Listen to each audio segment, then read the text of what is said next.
y estatales frente a la intervención.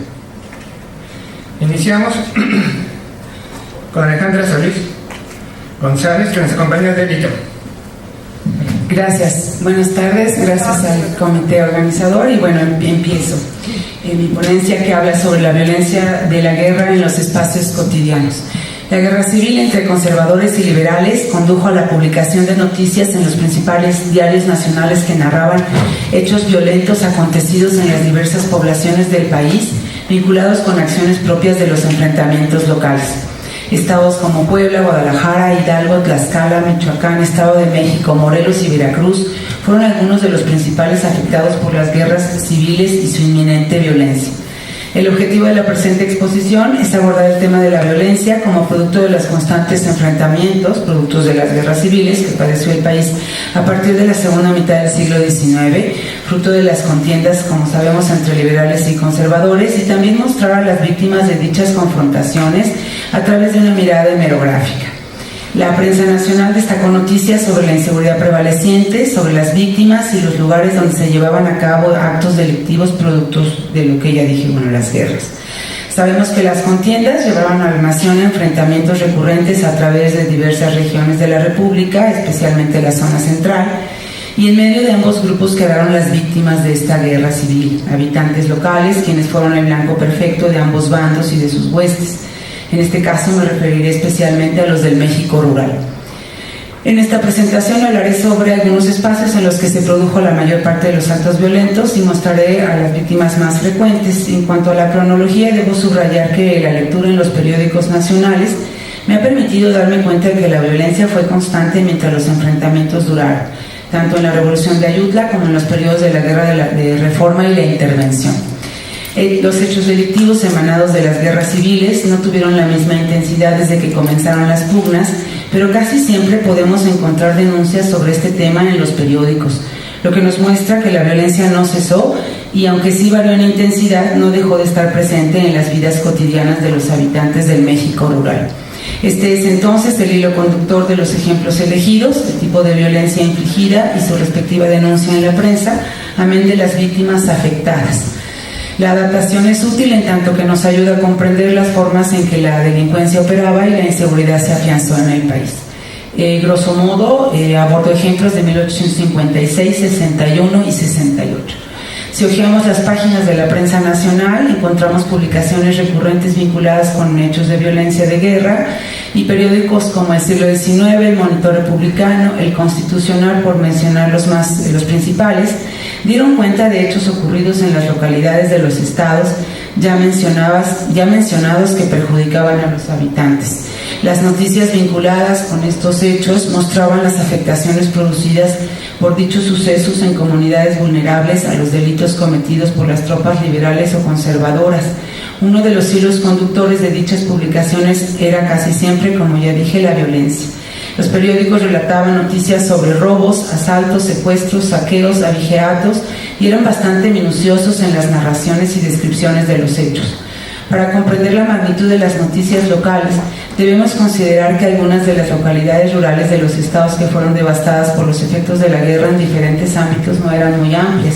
De acuerdo con Cecilia Rabel Romero, la población de la Ciudad de México en 1813 era de 170,000 habitantes. No obstante, aunque ella subraya que debido a la falta de información y a las convulsiones políticas no hay posibilidades de establecer cifras más precisas. No obstante, aunque no contemos con cifras exactas, esta información resulta útil en tanto que nos da una idea para considerar que la extensión de algunos pueblos o rancherías del ámbito rural mexicano no era comparable con la de la Ciudad de México, es decir, estamos hablando de pequeñas localidades. Estas cifras resultan importantes y nos obligan a preguntarnos qué efectos producirían entre los habitantes de pequeños pueblos las noticias sobre raptos, saqueos y robos. Es muy probable que, tanto en el caso de los pueblos como en los de las haciendas o ranchos, la información tardara en llegar y la zozobra producida por las noticias solo debió haber incrementado el temor a ser víctima de grupos rebeldes. Por otro lado, en el caso de los plagios, la pequeñez de las comunidades permitía saber fácilmente quiénes eran las personas adineradas del pueblo y que por lo tanto se convertían en víctimas potenciales de robo y sobre todo de secuestro, fenómeno recurrente que no dejó de operar sino hasta muy avanzado el siglo. Los bandos enfrentados en la guerra civil conformaban grupos rebeldes que apoyaban a algunos cabecillas defensores de las causas conservadora o liberal, según fuera el caso, pero la violencia se reproducía de igual forma y gran parte de las agresiones se dirigía a los habitantes, de quienes se podían obtener en muchas ocasiones grandes botines. La violencia real del periodo estudiado se podría traducir en robos en sus distintas modalidades y plagios y secuestros esencialmente. En cuanto al delito de plagio, podríamos considerar que solo los adinerados de los pueblos resultaban ser los afectados, sin embargo, y de manera sorprendente, podemos encontrar algunos casos en los periódicos sobre plagios de arrieros o incluso niños secuestrados, aunque en mucho menor medida. Por otra parte, los robos no distinguían demasiado a las víctimas. Se trataba de habitantes de casas, ranchos, haciendas, trabajadores o dueños de comercios. Los asaltos en caminos se realizaban a pasajeros de diligencias principalmente y andantes de los caminos, ya fuera que se trasladaran a caballo, en burro, en mula o a pie. Lo cierto es que la alerta de inseguridad existía y la situación era crítica. En 1861, a través del siglo XIX, el periódico local Alerta del Pueblo habla sobre horribles sucesos, menciona saqueo, estupro, violencia e incendio como una marca de violencia ejercida por los plateados de Morelos. Como hemos visto, las personas eran víctimas de violencia en diferentes espacios, no solo dentro de casas, haciendas o ranchos, también en los caminos, los comercios, los transportes. Todos estos lugares eran fuente constante de inseguridad.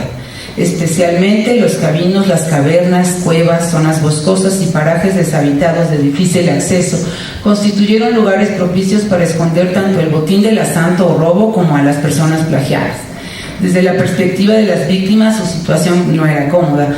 Algunos casos nos pueden ilustrar mejor y en ellos encontramos siempre estos dos ejes del problema: espacios propicios y violencia.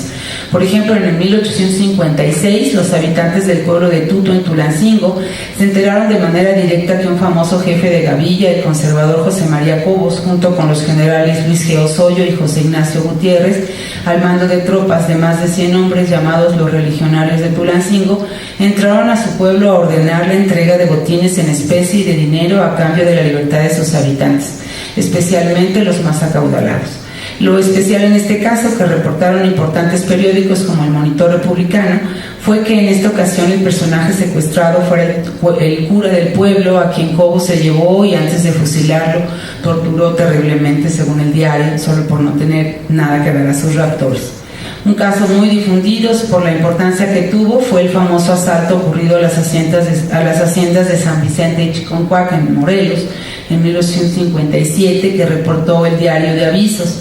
Dichas haciendas fueron atacadas con violencia y provocaron la muerte de algunos españoles. Estos hechos produjeron la ruptura de relaciones entre nuestro país y España.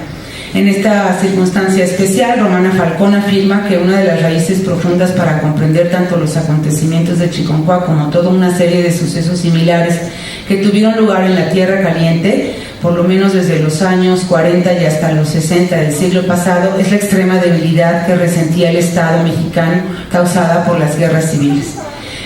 La debilidad del Estado de la que habla Falcón se reflejaba en la denuncia constante de hechos delictivos como la que expone el Constitucional el 4 de septiembre de 1861, en donde informa la coerción ejercida por los plateados de Morelos en algunas poblaciones y que dice, cito: varios pueblos de tierra caliente acosados por sus vecinos que pululan y tienen plagados esos rumbos y que tantos males sufrimos. Diariamente desaparecen los hombres honrados, laboriosos y trabajadores porque los que no entregan las cantidades que les imponen son infamemente fusilados, haciéndoles sufrir antes tormentos inauditos. Fin de cita. Otro ejemplo del débil Estado mexicano se refleja en la desprotección en la que vivía la sociedad. La necesidad de cuidar a las poblaciones se mostró en publicaciones periodísticas como la del siglo XIX, en marzo de 1862, en la que se reclama la necesidad de protección y decía: la necesidad más urgente, la más imperiosa de la situación es restablecer sin tardanza la seguridad de los caminos en el Monte de las Cruces, en los distritos de Tula y rumbo de Mezquital, y en los distritos de Cuautla y Cuernavaca. Gavillas insignificantes situadas en esos caminos bastan para interrumpir el servicio interior y del sur y para hacer imposible el tráfico mercantil, originándose de aquí males incalculables a los particulares, el comercio y las rentas. Un ejemplo más lo encontramos en el Constitucional, que nos muestra la vulnerabilidad a la que estaban expuestos los habitantes en 1861, en donde habla sobre plagios a labradores y bandidos que exigían sumas considerables.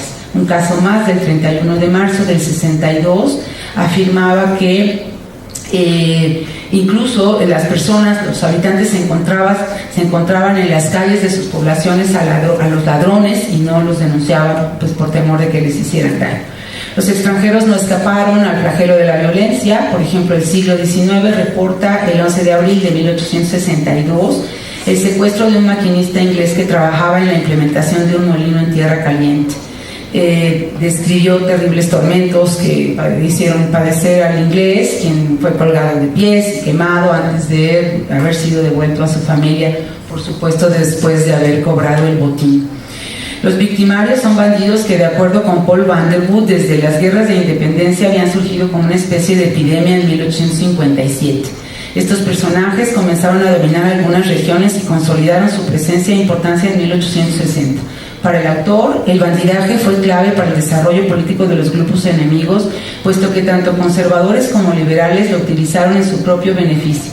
Ambos otorgaron a los fascinerosos beneficios como el derecho a robar, disfrazado de recompensas en especie, y a saquear. El autor afirma que estas acciones permitieron al bandido del siglo XIX enriquecerse. El enriquecimiento de los bandidos, que fueron dibujando su propia presencia en el territorio nacional, está basado en el robo y el saqueo, como ya mencioné, tanto a comercios y caminos. En este último aspecto, los hacendados entonces constituyeron el botín perfecto, porque, como afirma Powell, estos personajes tenían un enorme poder político que incluso se extendía a los pueblos y ciudades. Los casos sobre asaltos, robos a haciendas y secuestros de hacendados son vastos en las páginas de la prensa. En la consideración de las víctimas, estos privilegiados personajes se representan como figuras sociales fundamentales, pero no solo ellos eran plagiados, también lo eran los administradores de haciendas y los habitantes de dichas propiedades. Algunas víctimas hicieron un doble juego con los asaltantes. Por ejemplo, Vanderwood reporta que en algunas ocasiones los plateados fueron ayudados por ricos hacendados mediante la provisión de armas, caballos y dinero como medida de protección y para evitar ser asaltado o plagiado. Los habitantes del mundo rural se encontraban expuestos. Eric Hobsbawm afirma que la debilidad del poder contenía el potencial para el bandolerismo. Esto refuerza la teoría de Romana Falcón, lo que nos lleva a subrayar que el Estado mexicano, por lo menos desde la Revolución de Ayutla hasta la intervención, no tuvo la capacidad para controlar y detener la inseguridad. Laura Solares, en su estudio sobre la administración de la justicia en la primera parte del siglo XIX en Michoacán, demuestra la recurrencia de la inestabilidad social y económica provocada por la inseguridad. Las afectaciones comerciales son evidencia en este estudio, que expone el gran número de robos en rutas comerciales y a pasajeros, cuyos caminos en deplorable estado contribuían a hacer la situación aún más complicada, en lo que a tráfico de mercancías y comercio se refiere, y más propicia para los asaltos y los robos. Las víctimas de las guerras civiles mexicanas de la segunda mitad del siglo XIX son numerosas, son cotidianas y se encontraron expuestas por mucho tiempo a diferentes tipos de ataques contra su persona, como hemos visto. Mujeres, hombres y niños convertidos en amas de casa, personal de servidumbre, esposas, hijas e hijos, familiares, arrieros, labradores, comerciantes, sacerdotes, hacendados, rancheros, campesinos, entre otros miembros más del universo rural mexicano, padecieron y fueron víctimas de la inseguridad. Las afectaciones son vastas, desde las alteraciones de las rutinas de vida, pasando por violaciones, agravios de todo tipo, daños a la persona, pérdidas económicas y personales y, por supuesto, la muerte. Las sociedades estaban seguramente cansadas y rebasadas por el exceso de violencia producto de las guerras civiles. El hartazgo provocado por la debilidad del Estado y el constante padecimiento de la violencia a través de sus distintas manifestaciones, en algunos casos provocó reacciones por parte de algunos habitantes del país, quienes supieron organizarse para enfrentar a los agresores. Uno de estos ejemplos lo reportó el diario La Sociedad en 1865, cuando un administrador de hacienda fue asaltado y secuestrado. Y ante este hecho, el español, dueño de la hacienda, proveyó de armas suficientes a los vecinos con el fin de acudir al lugar lejano donde habían pedido entregar el botín, y al final enfrentaron a delincuentes y liberaron a la víctima. Este heroico hecho de defensa fue sin duda uno de los pocos que hubo en el largo periodo de las guerras civiles, o por lo menos pocos de los que se reportaron en la prensa. Lo que es innegable es el trastocamiento de los espacios cotidianos provocados por las guerras civiles, que produjeron más inestabilidad social, con lo que tuvieron que vivir y sobrevivir comunidades rurales, y sobrevivir gracias a los efectos negativos por mucho tiempo más. Es indispensable tomar en cuenta que la prensa nacional desempeñó un papel fundamental en la denuncia de hechos delictivos. En esta labor prestó especial atención en subrayar los padecimientos de las víctimas. Estos argumentos le sirvieron para izar una bandera de denuncia y reclamo frente a los diferentes gobiernos. Cabe subrayar que el papel que la prensa desarrolló a lo largo de 10 años fue fundamental para que las víctimas fueran escuchadas, o por lo menos visualizadas, y aprovechando la bandera de la indignación y la denuncia, la prensa hizo esto en contra de los malos gobiernos, su inacción, su falta de organización y sobre todo la falta de aplicación de leyes, factores fundamentales que condujeron a una franca inestabilidad social durante estos periodos. A manera de conclusión, quisiera citar un ejemplo que ya no corresponde al periodo que estoy exponiendo. Es una noticia que encontré en 1868, en donde se expone un prevaleciente inseguridad en el país. El Boletín Republicano dice así: la inseguridad es completa en los caminos, en los campos y hasta en las ciudades, pues sin exageración podemos decir que no pasa un día sin que la prensa y hasta los partes de policía denuncien un robo, un plagio o la organización y las depredaciones de una gavilla. Sea levantada una bandera, sea que sin disimulo se arroje al pillaje y al crimen. Gracias. Gracias, Alejandra. Continuamos con la siguiente ponencia, que es de José Luis Mora Dionisio, que nos acompaña de la UAP, de la Universidad Autónoma de Puebla. Y el título de su ponencia es La resistencia republicana y la ofensiva imperial en la Sierra Norte de Puebla, 1862-1866.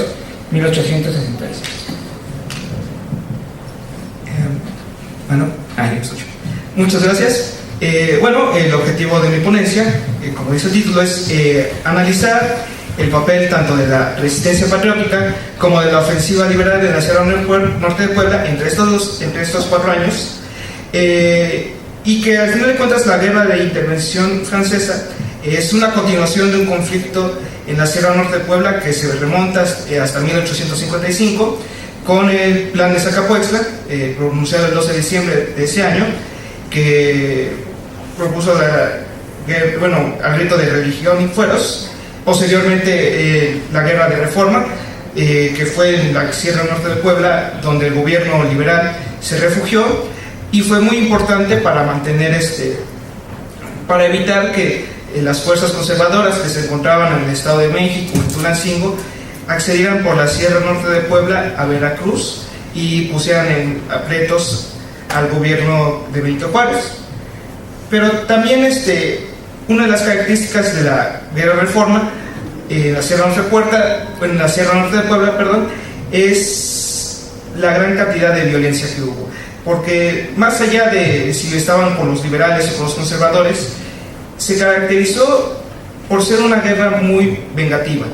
Por ejemplo, entre Chignahuapan y Zacatlán, Chignahuapan a favor de los conservadores y Zacatlán a favor de los liberales, hubieron una serie de ataques y contraataques donde atacaban las haciendas de Zacatlán o las de Chignahuapan, y a veces cuando las autoridades locales de Zacatlán, el caso de Dimas López, había reconocido el gobierno de Miramón, simplemente los chignahuapeños seguían atacando constantemente Zacatlán por esta rivalidad que tenían desde la época de la independencia e incluso desde la época novohispana.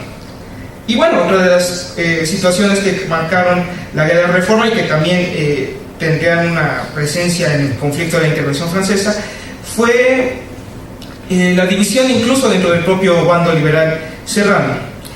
Como había señalado, el gobierno liberal de Puebla se refugió en la Sierra Norte de Puebla y tuvo bajo su respaldo a 4 personajes muy importantes: Juan Francisco Lucas, Juan Nepomuceno Méndez, Juan Crisóstomo Bonilla, que estos 3 personajes son más relacionados con lo que Guy Thompson señaló como el liberalismo popular. Y el otro personaje importante es la familia Cravioto. Su jerarca fue un genovés que llegó a Huauchinango en 1824 y que bueno, hizo una gran fortuna con el comercio marítimo, con la comunicación que tenía de Huauchinango a Tuxpan y Tampico, y sobre todo la herrería que transportaba muchas cosas de la sierra a Tulancingo, al interior de la sierra y al Estado de México. Y estas disputas marcaron la parte de la intervención francesa, porque había cierto celo de Alatriste hacia Juan Nepomuceno Méndez, Juan Francisco Lucas y Juan Crisóstomo Bonilla, porque ellos tenían más el respaldo del gobierno de Benito Juárez. De hecho, Melchor Ocampo siempre estuvo defendiendo y veía muy importante el papel de estos 3 personajes, quienes tenían unos orígenes un poco más humildes en comparación de Cravioto o de Alatriste, que fue un abogado de la capital de Puebla, y eso generó ciertas disputas que incluso pudo haber afectado a la resistencia, al gobierno liberal en la Guerra de Reforma, pero los conservadores no pudieron aplicar sacar provecho de estas disputas, porque no contaban con los suficientes recursos, y sobre todo que ya el bando liberal había capturado muchos de los bastiones importantes, como era Zacapuextla y Chignahuapan. Y bueno, ya para lo que refiere a la intervención francesa, en 1861, cuando ya se tenía conocimiento de la llegada de las tropas francesas a México, inmediatamente la sierra tuvo que organizarse para reclutar gente, y bueno, se mandó a Miguel Negrete a hacer este reclutamiento de la Sierra Norte de Puebla, y contó con el apoyo de Rafael Cravioto, quien era un amigo que conoció durante la intervención estadounidense, y empezaron a hacer cierto reclutamiento en la región de Zacatlán, de Huauchinango, mientras que en la región de Zacapuextla existieron demasiadas dificultades para lograr reclutamiento a favor de las guardias nacionales, por esta misma situación que comentaba la doctora Alejandra. La violencia que hubo en la Guerra de Reforma fue tanto de la leva, la rapiña, que cometieron las propias autoridades liberales, y lo cual no alentó a que los serranos tuvieran una gran participación, por mucho que es conocida la participación del sexto batallón de Puebla en la batalla de 5 de mayo con los Zacapuextlas, los Ochapulcas, y bueno, ahí en Puebla hay una enorme referencia a ellos. Es tan llamativo, o se cree que fue una gran participación, pero en realidad apenas solo participaron 120 soldados serranos.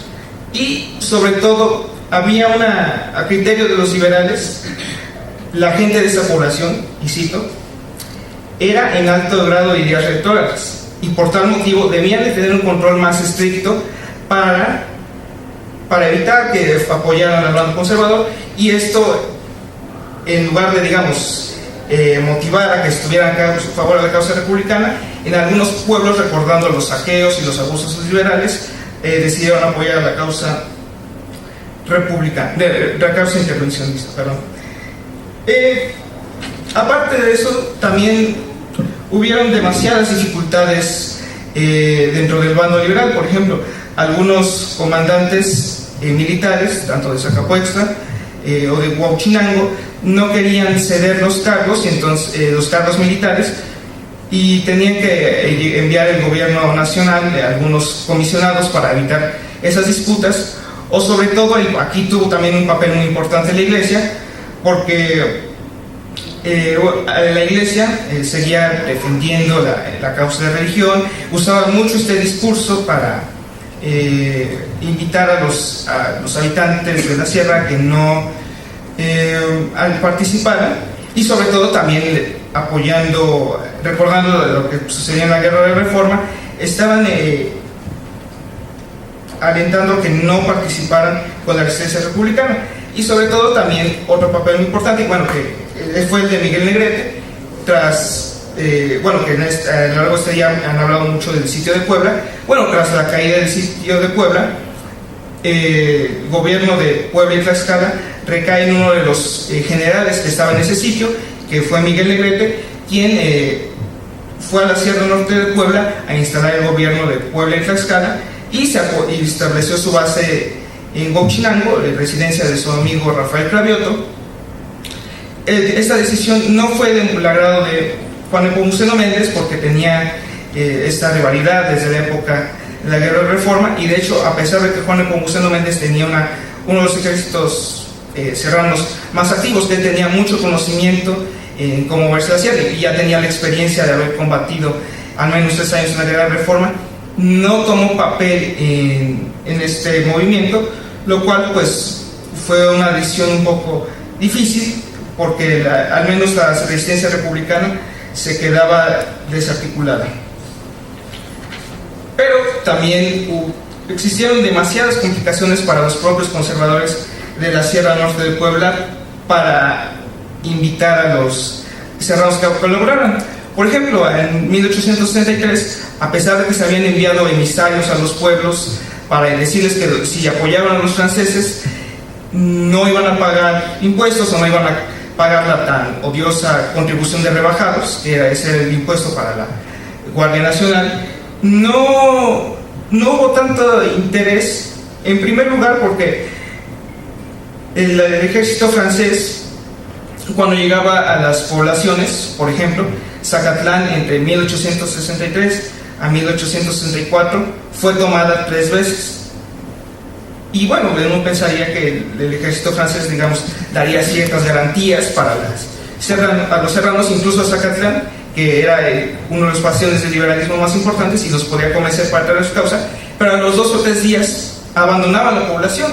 Entonces esto no generó cierta confianza, e incluso los comandantes mexicanos como Francisco Pavón invitaba, bueno, es que necesitamos la presencia de los franceses para que ellos, los serranos, pues, se animen a colaborar con nosotros.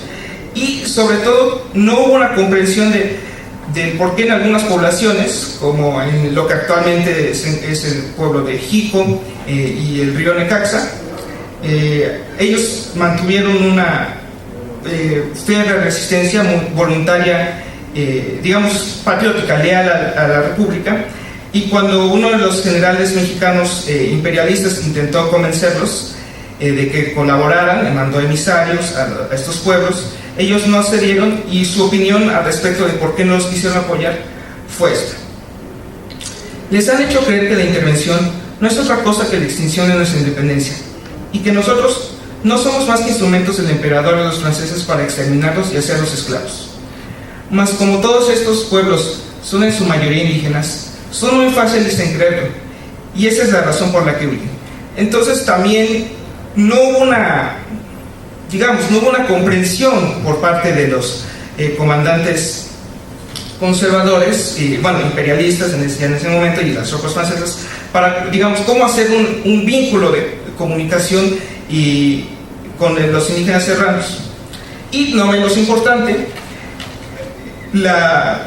hace un rato el compañero Luis Rodolfo, si no me equivoco, estaba hablando de la mala logística y de la falta de recursos para movilizar el ejército. Y bueno, el ejército imperialista también adoleció de lo mismo.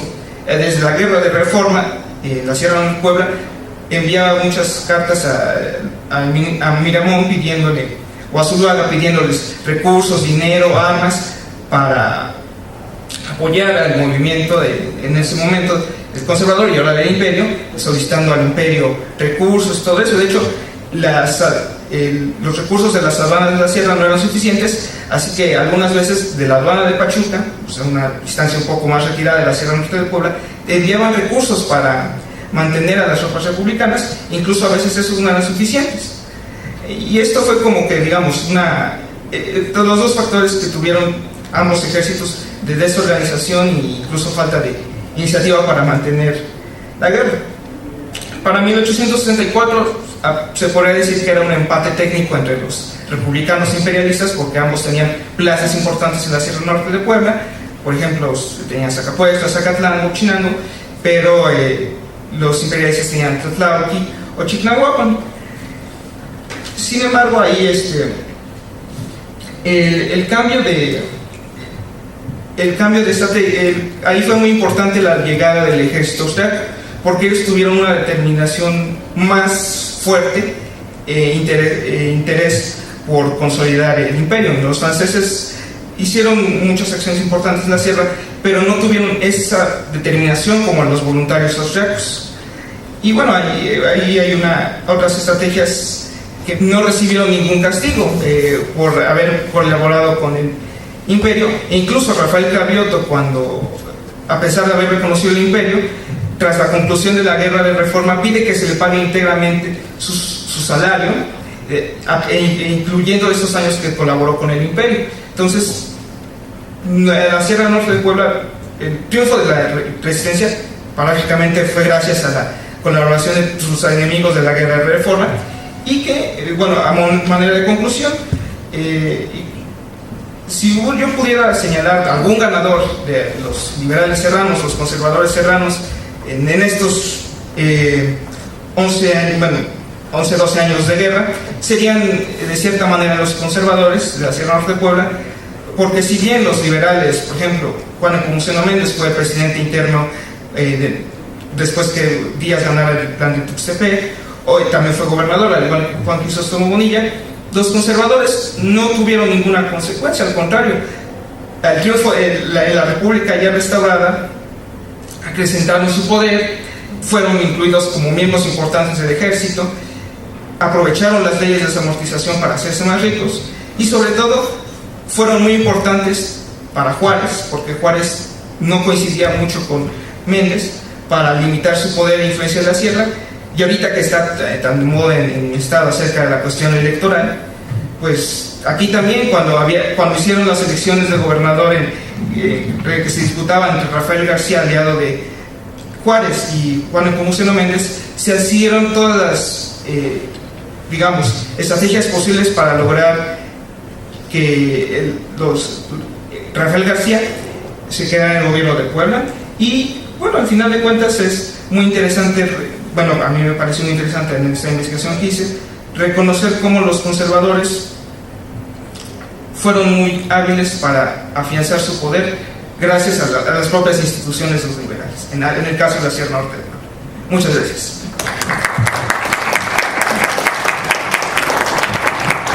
Gracias, profesor Luis.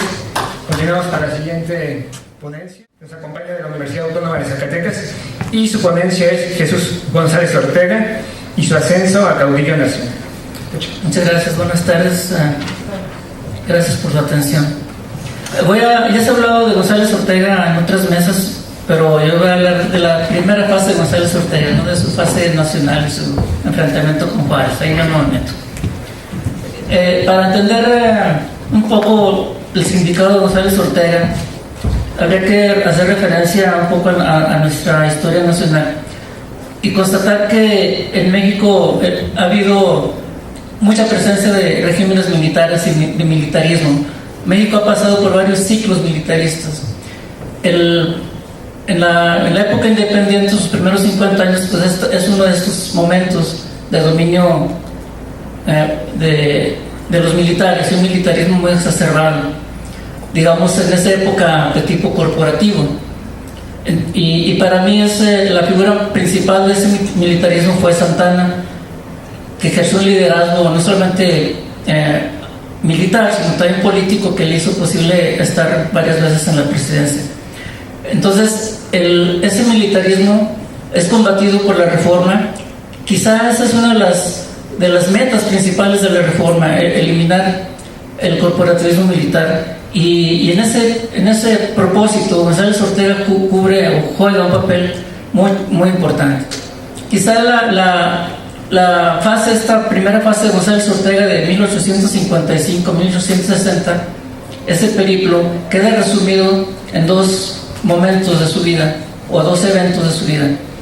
en 1855, todavía viviendo en su pueblo Tlaltenango, Zacatecas, un pueblo apartado, hace un discurso patriótico donde termina con un grito que dice: muere el ejército.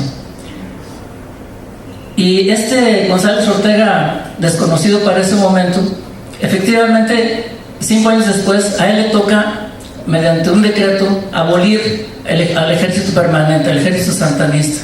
Entonces esto simboliza pues una de las culminaciones del proceso de reforma que le toca cumplir a él, a la eliminación de ese corporativismo militar a través de ese decreto de abolición del ejército permanente. Por supuesto que quedaron remanentes de ese ejército permanente y se siguieron manifestando en los procesos posteriores, pero en lo básico quedó derrotado en ese momento de la guerra civil o de la guerra de los 3 años. Volviendo un poquito sobre el Zacatecas, también hay que recordar que en el país estaba muy fragmentado y era un México de caudillos en aquella época, caudillos regionales. Recordemos que el plan de Ayutla no era el único en ese momento, no era el único movimiento contra Santana. Había planes por toda la República, pero había unos muy importantes como el plan de Monterrey de Santiago Vidaurri, el plan, creo que se llamaba de León, de Manuel Doblado, plan de San Luis Potosí de Ario Tamariz, etc. Entonces la esfera de influencia de Zacatecas era el norte. La aspiración de Vidaurri de disputar la dirigencia nacional del movimiento pues incluía esa zona de influencia en la que Zacatecas estaba ubicada. El plan de Ayutla, no el plan de Ayutla, el movimiento contra Santana pues en Zacatecas llega a través de la influencia de Nuevo León, a través de Santiago Vidaurri, que tiene pues una acción muy amplia alrededor de Nuevo León y Coahuila en esa época. De hecho, la primera vez que los tacubayistas, bueno, yo no hablo de conservadores, no me gusta esa palabra, creo que es muy gelatinosa. Entonces aquí voy a llamar a los arqueólogos en pugna, por un lado, los constitucionalistas que están defendiendo la Constitución de 1857 y los levantados con el plan de Tacubaya, que simplemente son los tacubayistas. Entonces decía, en 1858 los tacubayistas llegan a Zacatecas, lo toman por primera vez, y quien los desaloja de ahí realmente las fuerzas de Vidaurri. En esas fuerzas va Juan Suárez, Abar Zaragoza y otros que fueron importantes después. Entonces, incluso el caudillo regional zacatecano, el primer caudillo zacatecano, es Victoriano Zamora, pues está en estrecha relación con Vidaurri y está en su séquito, digamos, de influencia. En ese marco va a aparecer nuestro prócer González Ortega. Jesús González Ortega proviene de un pueblo del cañón de Tlaltenango, del pueblo de Tlaltenango.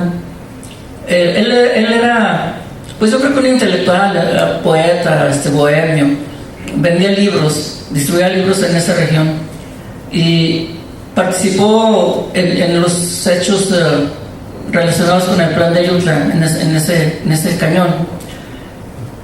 Luego llega a ser jefe político de Tlaltenango, y una de las cosas que lo representa mejor es que se hizo cuando tuvo la posibilidad pues por ese puesto, se hizo de una imprenta, algo inusitado en un pueblo tan apartado de la provincia, con el cual editó algunos periódicos. Uno de ellos, el primero, fue llamado La Sombra de García, por el prócer zacatecano, ex gobernador José Francisco García Salinas. Y después hizo otro periódico que se llamó El Pobre Diablo, que es un poco más conocido, que incluso pueden consultar en la biblioteca de aquí del instituto. Bien, luego González Ortega llega como diputado local a la capital del estado y pues empieza a adquirir cierta prominencia. No tiene ninguna experiencia militar, por supuesto, excepto alguna escaramuza que tuvo por ahí en alguna época, pero no tiene experiencia militar, es un político. Incluso, si mal no recuerdo, cuando llega a Zacatecas, lo nombran inspector de teatros, entre otros de los puestos que le asignan, porque es un amante también del teatro. Entonces, ahí empiezan pues las peripecias de González Ortega, que lo van a llevar a ser una figura nacional, un caudillo entre los caudillos de la época. Voy a leer un poco de esta parte que corresponde a la Guerra de los 3 Años y algunas de las peripecias por las que pasa nuestro prócer. Zacatecas no pudo sustraerse de la guerra civil. En general, Zacatecas estuvo durante los 3 años del conflicto en manos de los constitucionalistas y contribuiría muy sustancialmente a su causa. Dentro de la geopolítica de los caudillos regionales, Zacatecas cayó en un principio en la esfera de influencia del neolonés Santiago Vidaurri, pero con el avance del conflicto hubo un realineamiento hacia otros caudillos nacionales. Localmente, lo anterior significó la transferencia del liderazgo liberal de Victoriano Zamora a nuestro prócer Jesús González Ortega. En efecto, a raíz de la derrota de las fuerzas fronterizas de Santiago Vidaurri en Agualulco, el 29 de septiembre de 1858, se desencadenaron en Zacatecas una serie de acontecimientos que desembocaron en la ascensión a la gobernatura del estado de Jesús González Ortega. En realidad, había una crisis muy aguda del gobierno constitucionalista en Zacatecas, y en esas circunstancias González Ortega llegaba por primera vez a la gobernatura del estado. En esa ocasión, aseveró que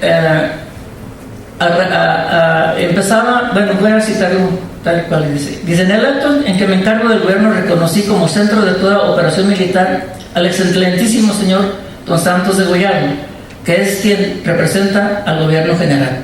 Esto lo hacía porque en esa crisis política, al perder Vidaurri esa batalla, las fuerzas tacubayistas se dirigieron a Zacatecas y los dirigentes incluso el gobernador huyeron de Zacatecas y se refugiaron en Monterrey, y el gobierno de Zacatecas quedó acéfalo.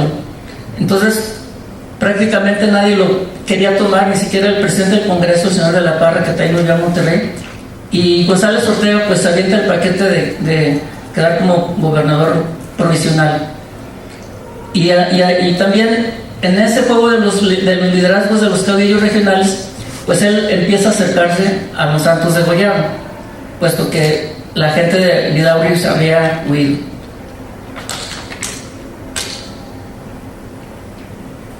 A fines de febrero de 1859, tropas tacubayistas al mando del coronel Patrón se acercaron a la ciudad de Zacatecas. El gobernador González Ortega, comandando a la Guardia Nacional Zacatecana, salió a combatirlas. Estas fueron una de las primeras ocasiones en que el gobernador se puso al frente de la Guardia Nacional de Zacatecas, que sería la que lo catapultaría hacia la escena nacional. La Guardia Nacional de Zacatecas, bajo el mando de González Ortega, realizó una nueva campaña el Bajío en mayo de 1859. Varios caudillos constitucionalistas confluyeron en esa región. En particular, había fuerzas de Santiago Vidaurri, comandadas por Juan Zuazua, y de Santos de Goyado. Hubo algunas desavenencias entre ellos. En esta campaña se dio un mayor distanciamiento de los zacatecanos con respecto a Vidaurri y un acercamiento con de Goyado. Por cierto, Juárez en este momento se encontraba en Veracruz, muy lejos de estos acontecimientos, física y políticamente.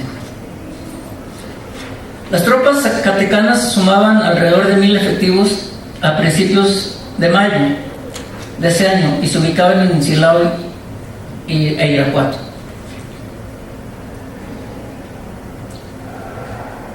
Voy a brincar algunos pedazos. La Guardia Nacional Zacatecana continuó hacia el Bajío a fines de agosto siguiente y ahí sufrió una derrota en León. Ahí surgió un agrio conflicto que enfrentó al caudillo norteño Santiago Vidaurri con el caudillo jalisciense y jefe del ejército en ese entonces constitucionalista Santos de Goyado. En medio de este conflicto estaban los constitucionalistas zacatecanos, quienes inclinaban ya del lado de Goyado.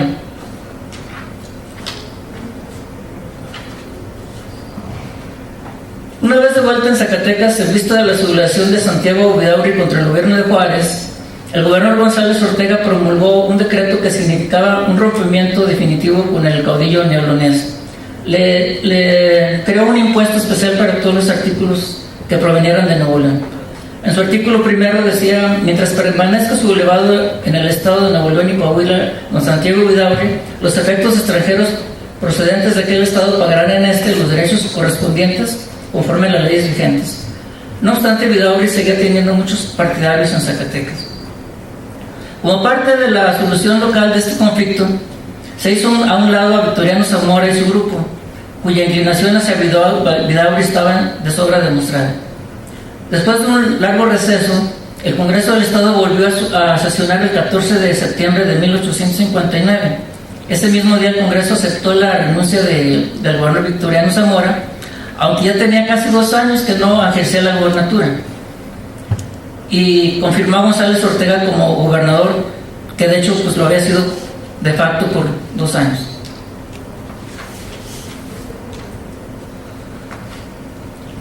El caudillo norteño Santiago Vidaurri seguía con la idea de crear un gobierno alternativo al de Veracruz, que precedía a Juárez, y en ese propósito mandó a algunos comisionados a Zacatecas a negociar con González Ortega los términos de una coalición, pero por supuesto no se dio a este asunto. Mientras tanto, en julio de 1860, bueno, ya pues, algunos meses posteriores, la brigada Zacatecas arribaba a Aguascalientes. Ahí se estaban concentrando fuerzas constitucionalistas de varios estados para avanzar sobre Lagos. Nombrado comandante de este contingente, el general González Ortega se dirigió al Bajío, donde obtuvo un brillante triunfo en Silao contra las tropas tecobuyestas de Miramón. Me ha brincado algunas otras batallas más locales del general González Ortega. De acuerdo con reportes de la prensa, en Silao se enfrentaron 4,000 tacubuyistas contra 9,000 constitucionalistas. González Ortega volvió a tener un gran gesto de humanitarismo al liberar a los prisioneros de la guerra capturados en esta batalla. Bueno, este fue un rasgo muy característico de González Ortega, del buen trato que dio a los prisioneros, y a muchos los liberó, a casi a todos más bien. La puerta de la ciudad de Guanajuato en aquel entonces quedó abierta para los constitucionalistas. Ahí González Ortega recibió de manos de Santos Degollado, cumpliendo con una exposición del presidente Juárez, el nombramiento de jefe de operaciones del ejército, que lo convertía en el militar más relevante del bloque constitucionalista. Desde luego que detrás de esto no fue una situación muy tersa, era una gran pugna por el liderazgo el liderazgo del ejército entre González Ortega y Santos Degollado. A raíz del éxito constitucionalista en la batalla de Silao, Santos Degollado otorgó ascensos a generales de brigada a Jesús González Ortega, Felipe Berrozábal e Ignacio Zaragoza. Al mismo tiempo, el presidente Juárez felicitó a González Ortega por su triunfo sobre las tropas de Miguel Miramón.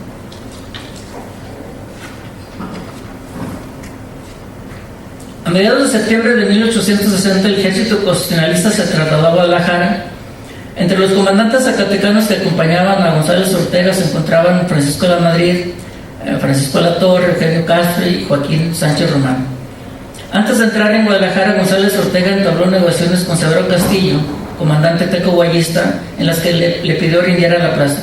No hubo acuerdo entre ellos. El grueso de las fuerzas constitucionalistas estaba concentrado cerca de la capital tapatía, esperando iniciar las hostilidades, lo cual sucedió el 26 de septiembre de 1860. Los efectivos del ejército liberal estaban compuestos, según la prensa, de la siguiente forma: el ciudadano González Ortega se halla sobre Guadalajara con 17,000 hombres, 4,000 de Michoacán, 6,000 de San Luis y Zacatecas, 2,000 de Guanajuato y 5,000 que se encontraban en Jalisco. Las fuerzas del Castillo que defendía Guadalajara eran de 7,000 hombres. Después de tomar Guadalajara, González Ortega cayó enfermo y tuvo que trasladarse a Zacatecas para recuperarse. Ignacio Zaragoza lo sustituyó en la jefatura del ejército. A través de una circular, González Ortega informó a los gobernadores constitucionalistas sobre su enfermedad. Se decía que todavía el 15 de noviembre de 1860 se encontraba reponiéndose en el Teul de González Ortega, hoy de González Ortega. Con los triunfos de Silao y Guadalajara ya se vislumbraba el triunfo. Una vez que se conocieron en Zacatecas las noticias de los éxitos constitucionalistas, los festejos comenzaron. Ya se empezaba a hablar de González Ortega como posible candidato para ocupar la presidencia de la República. sobre todo por los que ya no querían a Juárez en ese puesto. La prensa tacubayista especulaba que el retiro de González Ortega al TEUD por enfermedad o con el argumento de recobrar su salud no era más que un pretexto para ocultar las diferencias que había entre los diversos caudillos liberales. Lo cierto es que según una proclama del general Zaragoza dada en Guadalajara el 4 de noviembre, González Ortega sería el comandante de todas las fuerzas constitucionalistas en la campaña sobre la Ciudad de México. Efectivamente, el benemérito zacatecano se repuso y se dirigió a Querétaro para asumir el mando del ejército. Y así el 22 de diciembre de 1860 se dio la célebre batalla de Calpulalpan, en la que el ejército constitucionalista dirigido por González Ortega derrotó al ejército tacubayista, dirigido por Miramón. Después de la entrada en la Ciudad de México de las fuerzas liberales, el general González Ortega hizo una declaración trascendental a la nación, por medio de la cual anunció la abolición del ejército permanente, bastión, decía, de la fracción santanista. En el decreto correspondiente se decía, cito: considerando que el ejército mexicano, que se ha denominado permanente, ha sido la rémora de todo adelanto social en nuestra patria, desde nuestra emancipación política de la metrópoli española, cierro cita, por lo anterior se disponía, abro cita, artículo primero, queda dado de baja el ejército permanente que haya empuñado las armas o rebelados en contra de la Constitución Política de la República. Este se sustituirá para cuidar los puertos y fronteras con los cuerpos permanentes que existen en el Ejército Federal Constitucionalista. Cierro cita. Es decir, quedaba derrotado el santanismo como fuerza política y como fuerza militar, con lo cual se cerraba un ciclo de las reformas liberales.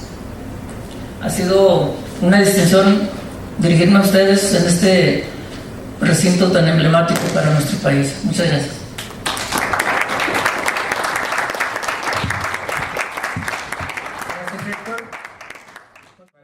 Nos acompaña de la Facultad de Filosofía y Letras de la UNAM. El título de su ponencia es Del campo de batalla al administrativo. El general Miguel Negrete y su labor como ministro de guerra entre 1863 y 1865. Buenas tardes. Yo les voy a hablar sobre Miguel Negrete en su periodo de ministro de guerra, del 63 al 65. El propósito de la presente ponencia es explicar la participación del general Negrete ante la intervención francesa desde una perspectiva diferente, con la intención de evidenciar que sus acciones de armas en las que participó no se restringen a la batalla de Puebla ni al sitio de Puebla del 63. Pretendo vislumbrar las acciones que emprendió como ministro en un periodo por demás complicado para el gobierno republicano, pues a la caída de Puebla se no disponía de un ejército y sus principales jefes estaban presos en diversos puntos del país. Miguel Negrete inició como zapador al servicio de su padre José Cayetano Negrete a los 11 años de edad. Negrete estuvo involucrado en los principales conflictos del siglo, algunas veces a favor de Santana, algunas veces en contra de Antonio López de Santana. También en la guerra México-Estados Unidos, la Revolución de Ayutla, la guerra de Reforma, la intervención francesa y el Segundo Imperio. John M. Hart ha señalado que las acciones militares de Negrete fueron más grandes que las del propio Porfirio Díaz, pero fue relegado de la historia por los continuos levantamientos en los que tuvo participación destacada, entre ellos el de 1868 contra el gobierno de Benito Juárez, además de estar implicado en la revuelta de la Noria y por levantarse en armas contra Porfirio Díaz en 1878. A finales del 61, las tropas expedicionarias de España, Francia, desembarcaron en Veracruz, lo que dio inicio a la guerra de intervención. Negrete para ese momento estaba beligerante por Villa del Carbón, seguía estilizando los partidos liberales. Era un jefe conservador derrotado, pero todavía no quería dejar de empuñar las armas contra el gobierno liberal. Su hijo Doroteo, abro cita, menciona que la guerrilla que cubría el camino nacional interceptó una valija de correo que iba para el interior, la que fue considerada el cuartel del general Negrete, por la cual se enteró de la inminente intervención. En este punto se narra que el ministro opta por ofrecer sus servicios al gobierno nacional para la defensa de la patria, por lo que se acogió a la amnistía del 29 de noviembre del 1861. Tal aceptación del gobierno puede ser que para ese momento la situación crítica por la que pasaba haya aceptado que Negrete formara parte de las fuerzas republicanas. Por esta situación es que pudo participar en la batalla del 5 de mayo, en donde se apostó en los cerros de Loreto y Guadalupe tras recibir las órdenes de Ignacio Zaragoza, al observar la llegada del ejército francés. Hacia las 10 de la mañana avisó de la inminente batalla.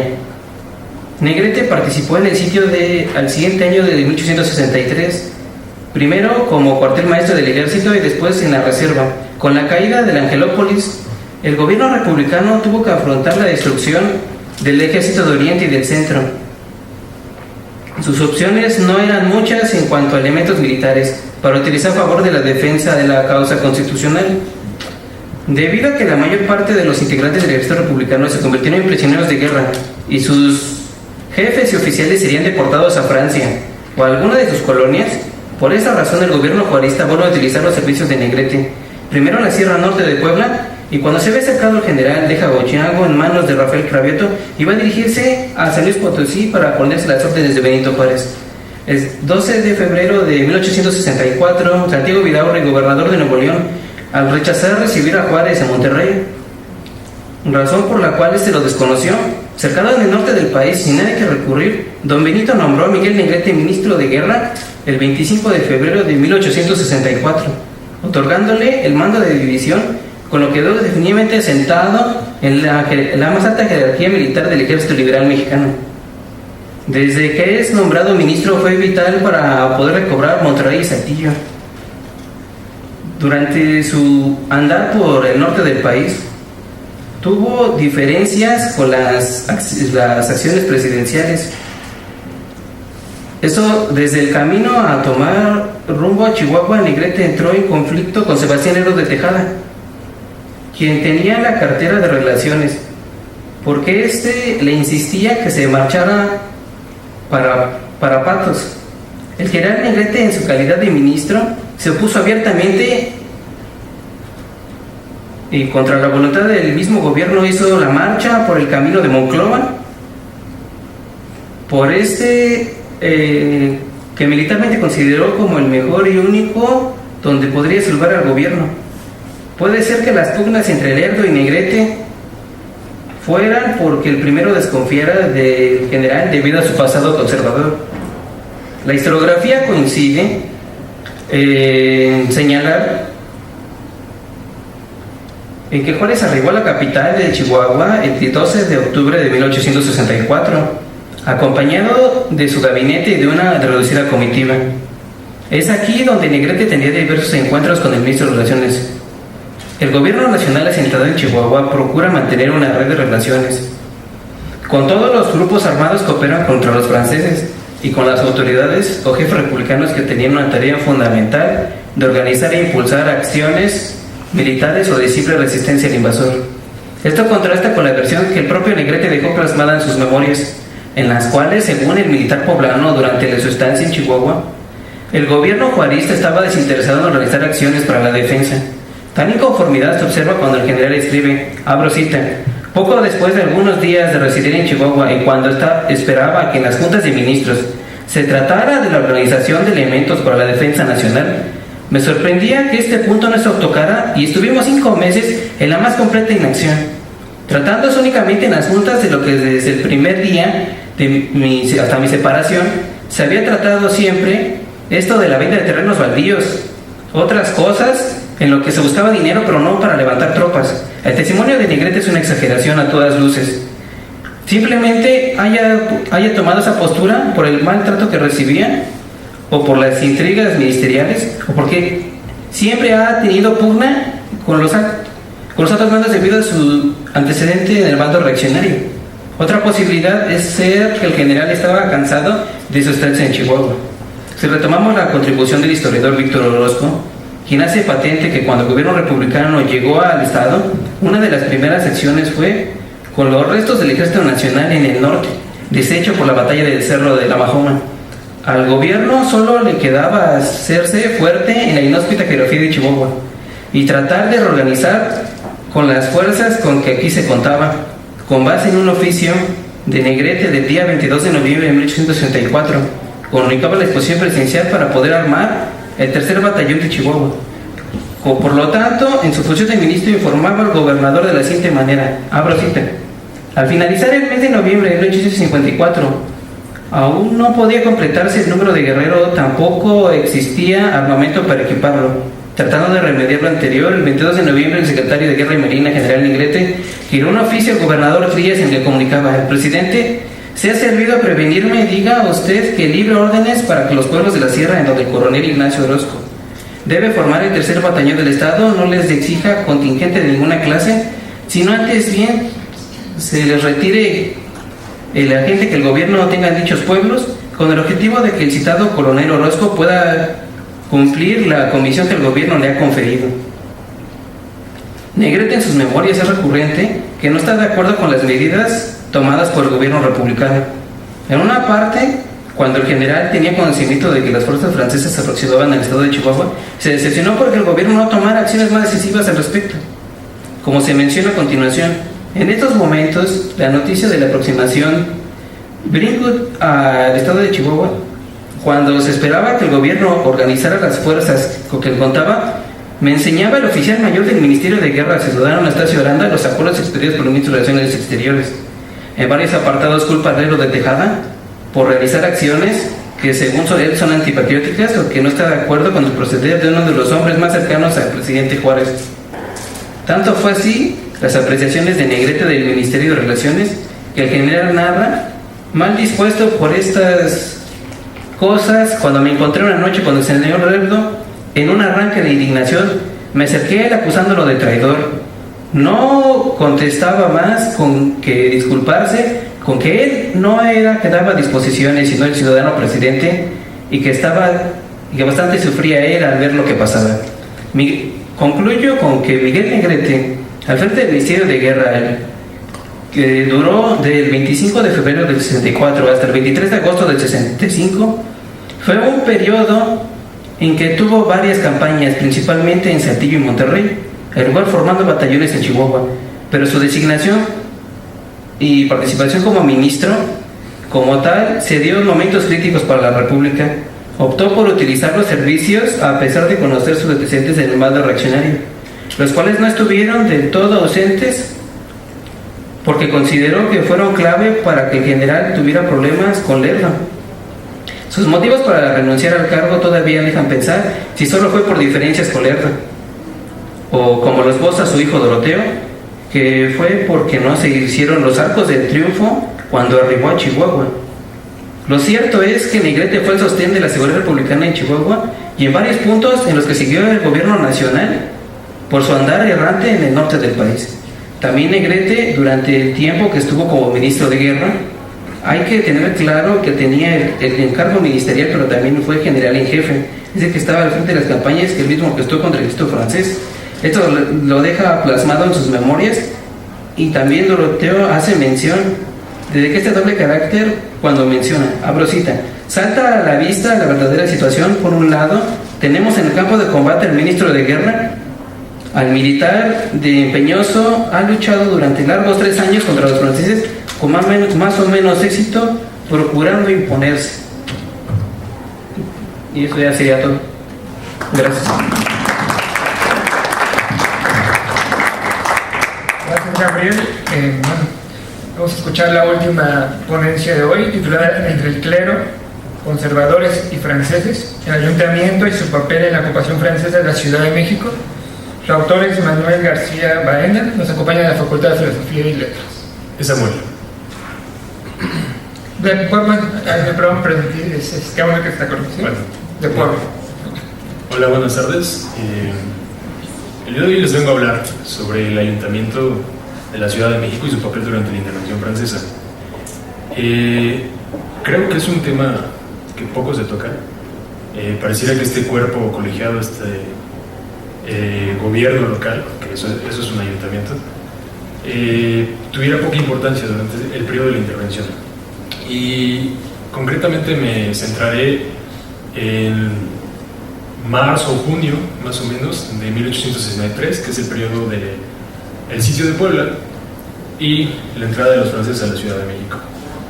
Bueno, conviene tener presente que el ayuntamiento, como señalé, es el gobierno local en un territorio. Específicamente el ayuntamiento de la Ciudad de México en ese entonces es una junta, es un cuerpo colegiado, es elegido desde 1812 con la Constitución de Cádiz de manera popular, digamos, y es un cuerpo, una junta que habla por la ciudad, ¿no? La ciudad habla a través del ayuntamiento, se organiza, también participa políticamente porque organiza las elecciones municipales y está conformado por el presidente, el secretario, los síndicos y los regidores, ¿no? Por lo general, en esa época, también ahora, ¿no? Pero bueno, sus dirigentes eran miembros de la élite local, tenían intereses encontrados y participaban en la política activamente. Para este tiempo, durante el sitio de Puebla, ya una vez iniciada la intervención, conviene señalar que hay jerarquías en el gobierno. No es el gobierno federal, obviamente con el ejecutivo a la cabeza. Después seguiría el gobernador de distrito, que en ese momento era Ponciano Arriaga. Después hay un personaje que es el jefe político que liga lo que es el ayuntamiento con el gobernador. Y en este momento el ayuntamiento estaba conformado por el presidente Manuel Rojo, el secretario Juan Mateos y el regidor. Hoy no traigo el nombre del regidor, lo siento. Bueno, y en este momento sus tareas eran básicamente velar por el bien común de los citadinos, recaudar impuestos, pagarle a sus trabajadores, asegurar la limpieza de las calles, cumplir los decretos del gobierno. De hecho, el ayuntamiento es, digamos, como el vocero del gobierno tanto federal como distrital en este momento. Y bueno, durante el sitio de Puebla hay una diferencia importante entre el gobernador del distrito, que es una localidad mucho más grande, que es el ayuntamiento, a diferencia del ayuntamiento de la Ciudad de México, y de su capacidad de acción, los recursos que tiene. Durante el sitio poblano, en la capital, lo que es la prensa, ¿no? Principalmente, liberal obviamente, tratan de incentivar la lucha patriótica y bueno, el gobernador trata, sin mucho éxito en ese momento, de recaudar dinero, armas, hombres para la lucha armada que se está librando en Puebla. Y el ayuntamiento, a través de bandos y decretos, trata de darle voz al gobierno distrital. A través de estos bandos se convoca a los hombres entre 16 y 60 años de edad a trabajar en las fortificaciones durante el sitio de Puebla. Bueno, estas fortificaciones son en la Ciudad de México, hay un perímetro amurallado que se intenta elevar en la Ciudad de México. Entonces, para ese momento, el gobernador es quien decreta esta acción militar y quien le da voz, quien la propaga, digamos, es el ayuntamiento, ¿no? En la Ciudad de México. También intentan formar una guardia cívica durante el sitio poblano y una guardia montada, ¿no? Estos hombres no iban a tener paga, iban a tener que presentarse con sus propios recursos, sus propias armas, sus propios caballos, lo cual no incentivaba, ¿no?, a que muchos citadinos se dieran cita en el portal de la Diputación para participar activamente en estas fuerzas, en estas milicias. El ayuntamiento también durante este momento trata de recabar el mayor número de víveres como granos, maíz, animales, municiones también, y digamos que el ayuntamiento funciona en ese momento como una especie de alhóndiga, ¿no? Es un depósito tanto de alimentos como de municiones. Pero no es siempre un gobierno local que trabaja de la mano con el gobernador. De hecho, hay mucha fricción entre lo que es el ayuntamiento y el gobernador Ponciano Arriaga en este momento, que trata de someter al ayuntamiento a, digamos, a su voluntad, porque se les revelaba de repente, ¿no? Y por ejemplo es interesante, en algún bando que encontré en el Archivo Histórico de la Ciudad de México, hay la discusión sobre la construcción de una plaza, una fuente en la plaza de Santo Tomás. El gobernador no quiere que los habitantes de esa plaza tengan esa fuente, porque según él, cuando lleguen los franceses, si es que perdía el ejército de Oriente en Puebla, podían abastecerse del agua para sus animales, para ellos mismos, en esta fuente. Entonces el presidente del ayuntamiento dice que bueno, eso no es posible a menos de que se rompiera el primer cerco de la Ciudad de México. Entonces es interesante porque habla ahí un poquito de esta disputa entre el presidente del ayuntamiento y el gobernador, y también refleja que, bueno, por lo que me di cuenta, sin buscarlo, es lo que hay, que la Ciudad de México estaba intentando ser defendida por dos líneas, una exterior y una más cercana a lo que ahora sería el centro histórico de la Ciudad de México. Total, estas medidas no logran tener el efecto deseado. Son pocos los hombres que participan en las guardias cívicas, que se involucran en la Guardia Nacional para después luchar contra los franceses. Tampoco logran recabar los víveres y municiones deseadas. Y total que llega un despacho, me parece que es el 17 de mayo, precisamente cuando se rinde Puebla, y es el último despacho que tienen en la Ciudad de México. No saben qué está sucediendo en Puebla, se cortan las comunicaciones durante 10 días y se decreta el estado de sitio. Entonces el ayuntamiento se subordina al jefe de la plaza, que ahora va a ser Juan de la Garza, el general Juan de la Garza, y él es quien comanda militarmente la Ciudad de México. Entonces el ayuntamiento, después de estar luchando, digamos, por un poco de autonomía contra el gobernador durante ese momento, ahora queda supeditado al general Juan de la Garza. El 27 de mayo se anuncia en la prensa periódica republicana y también en algunos bandos de la Ciudad de México que el Congreso dio al presidente Juárez facultades extraordinarias para combatir el periodo de la intervención, pero es raro porque parece ser que se está tratando de defender la ciudad, de abastecer con granos, con carne, con víveres la Ciudad de México para tener como un segundo bastión, un segundo fuerte que hiciera frente a los franceses que están luchando en Puebla. Y de repente el 29 de mayo el Ejecutivo, el presidente Juárez, decreta que va a trasladar la capital de la República, San Luis Potosí. Y el 31 de mayo efectivamente se va. Entonces el ayuntamiento, que había estado subordinado tanto al gobernador, después al general Juan de la Garza, queda al frente de la situación. ¿Y qué es lo que hace? Tratar de ejercer su papel de un colegio político y ejercer el buen gobierno hacia sus ciudadanos. Lo que hace es salir a las calles mediante proclamas y bandos, diciendo que la gente tiene que estar tranquila, que ellos van a velar por el orden público, esperando que no lleguen los franceses. Pero si fuera así, el ayuntamiento y sus miembros no se van a ir. Los ediles se quedan en la Ciudad de México.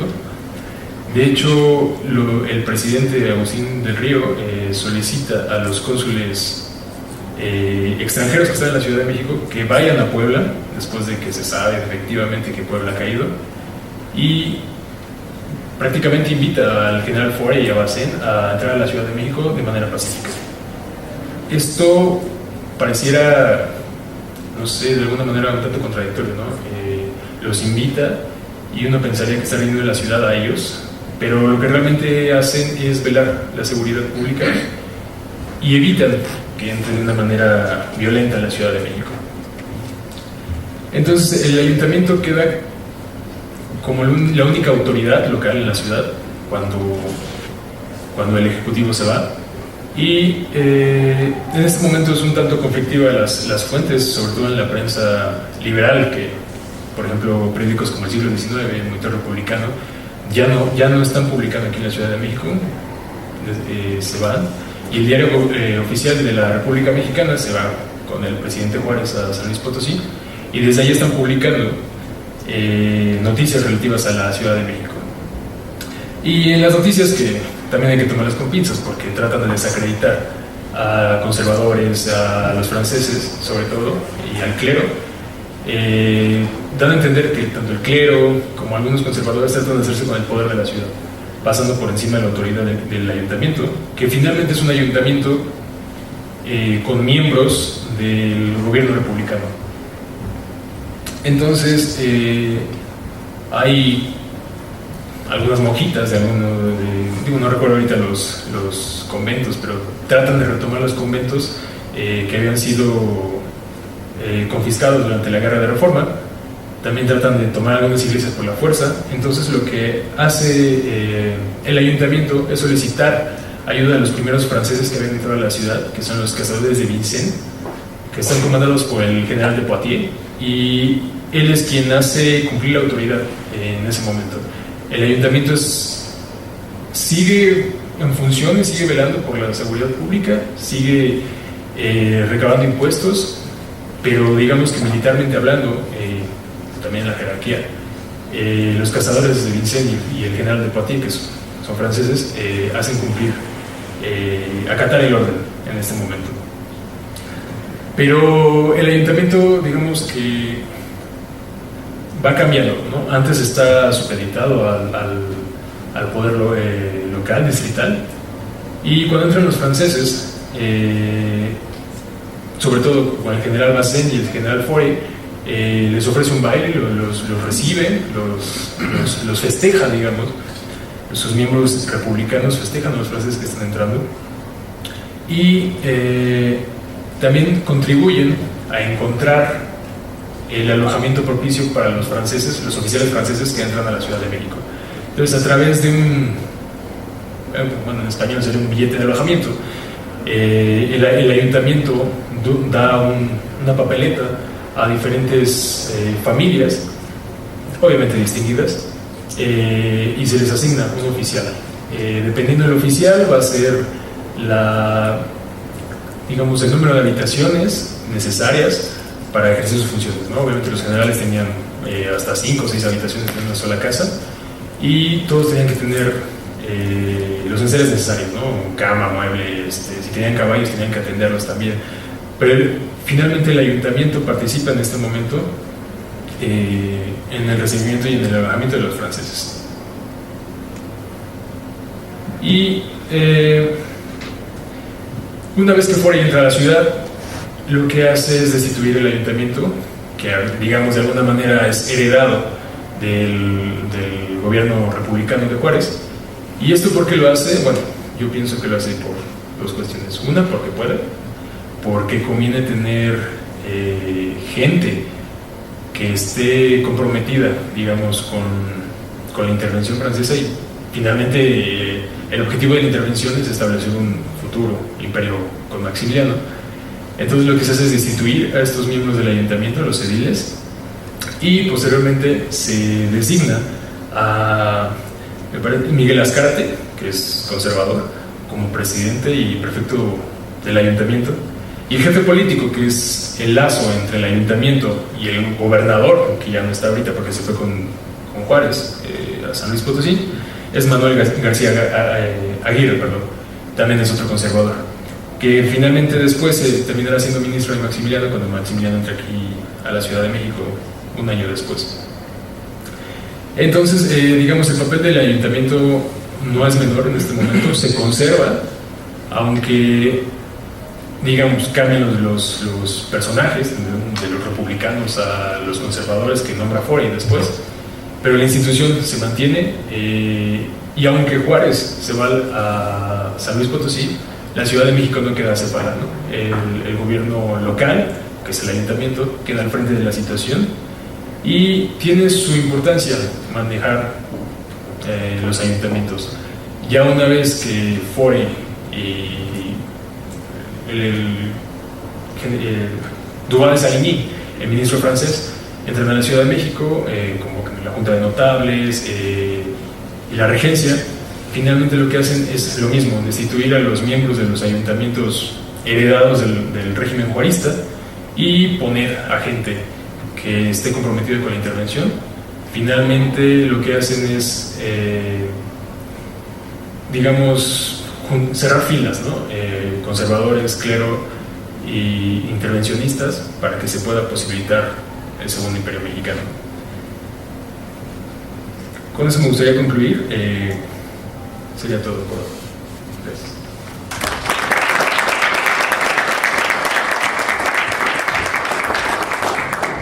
Gracias a los 5 ponentes. Y bueno, tenemos algunos minutos, 8 o 9 minutos.